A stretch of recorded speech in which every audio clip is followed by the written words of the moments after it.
हमारी आज की कहानी हमारे देश की एक ऐसे राजा की है जिन्होंने अपनी शरणागत की रक्षा के लिए बहुत बड़ा त्याग किया। उससे पहले एक कविता की छोटा सा भाग सुन लेते हैं।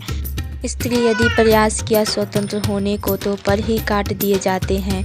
अपने स्वार्थ के लिए अपने सोच और विचार से ऐसे बांधा मेरे मन बुद्धि मस्तिष्क को कि सदियों बीत गए पर स्वतंत्र न हो पाई।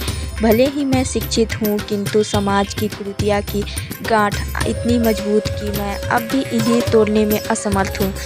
अब कहानी शुरू करते हैं। उस समय दिल्ली के सिंहासन पर अलाउद्दीन बादशाह था। बादशाह का एक प्यारा सरदार मोहम्मद शाह था। मोहम्मद शाह पर बादशाह की बड़ी कृपा थी और इसी से वह बादशाह का मुँह लगा हो गया था। एक दिन बातें करते समय हंसी में मोहम्मद शाह ने कोई ऐसी बात कह दी कि बादशाह क्रोध से लाल उठा। उसने मोहम्मद शाह को फांसी पर चढ़ा देने की आज्ञा दे दी। बादशाह की आज्ञा सुनकर मोहम्मद शाह के तो प्राण छूट गए। किसी प्रकार वह दिल्ली से भाग निकला।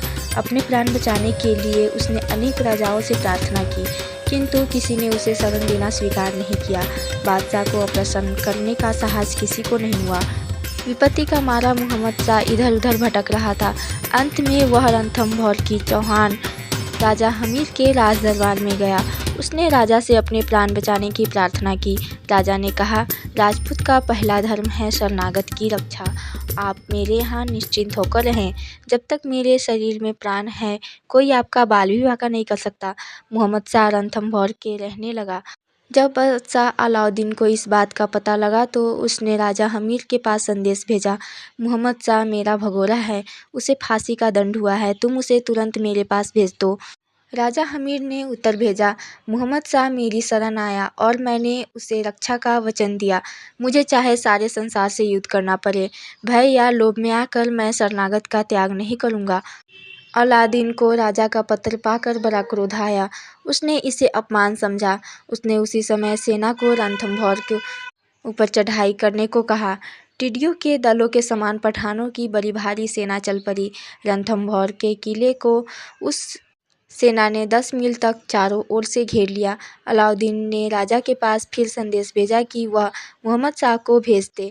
बादशाह समझता था कि राजा हमीर बादशाह की भारी सेना देखकर डर जाएगा किंतु राजा हमीर ने स्पष्ट कह दिया, मैं किसी भी प्रकार से शरणागत को नहीं दूंगा। युद्ध प्रारंभ हो गई। बादशाह की सेना बहुत बड़ी थी किंतु राजपूत वीर तो मौत से भी दो दो हाथ करने को तैयार थे। भयंकर युद्ध महीनों तक चलता रहा। दोनों ओर के हजारों वीर मारे गए। अंत में एक दिन मोहम्मद शाह ने स्वयं राजा हमीर से कहा, महाराज, मेरे कारण आप बहुत दुख उठा चुके। मुझसे अब आपके वीरों का नाश नहीं देखा जाता। मैं बादशाह के पास चला जाना चाहता हूँ। राजा हमीर बोले, मोहम्मद शाह, तुम फिर ऐसी बात मत कहना। जब तक मेरे शरीर में प्राण है तुम यहाँ से बादशाह के पास नहीं जा सकते। राजपूत का कर्तव्य है शरणागत की रक्षा।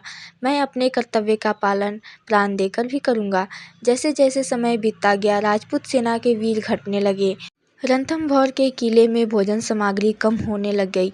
उधर अलाउद्दीन की सेना में दिल्ली से आकर नई नई टुकड़ियां बढ़ती ही जाती थी। अंत में रणथंभौर के किले की सब भोजन सामग्री समाप्त हो गई। राजा हमीर ने जौहर व्रत करने का निश्चय किया। राजपूत स्त्रियां जलती चिता में कूद गई और केसरिया वस्त्र पहनकर सभी राजपूत वीर किले के फाटक खोलकर निकल पड़े। शत्रुओं से लड़ते लड़ते वे मारे गए। मोहम्मद शाह भी राजा हमीर के साथ ही युद्ध भूमि में आया और युद्ध में मारा गया। विजयी बादशाह अलाउद्दीन जब रणथंभौर के किले में पहुंचा तो उसे केवल जलती चिता की राख और अंगारे मिले। शरणागत की रक्षा के लिए अपने सर्वस्व का बलिदान करने वाले वीर महापुरुष संसार की इस पवित्र भारत भूमि पर ही हुए हैं। ऐसे महान वीरों को मेरा नमन। ऐसी कहानियाँ अपने बच्चों को अवश्य सुनाएं ताकि उनमें भी ऐसी साहस और वीरता आए।